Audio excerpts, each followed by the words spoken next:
Então, pessoal, esse aqui é o SW40 Black, é uma versão do Carlos PY2 CSU, tá? É um kit de placas que ele faz e ele acrescenta na placa, olha, o K8, né? Que tá o pique do K8, acrescenta um amplificador com LM386 SMD, então um alto-falantezinho, o buzzer.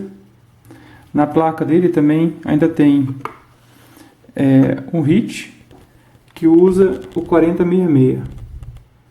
Aqui estão os cristais, o filtro lado é em 4 MHz. Esse último cristal aqui é o cristal do BFO, tá? São os NEs 602, né? E aqui um 5532 funcionando como pré-amplificador, tá? Esse rádio ele tem um áudio bem fechado, bem estreito, a banda passante dele, então dá para escutar exatamente a frequência do CW.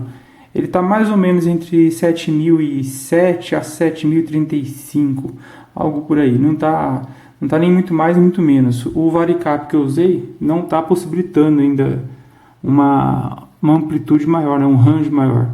E esse capacitor aqui eu preciso trocar e colocar um NP0 ou um Giroflex para poder ter uma estabilidade melhor de recepção, né, do VFO.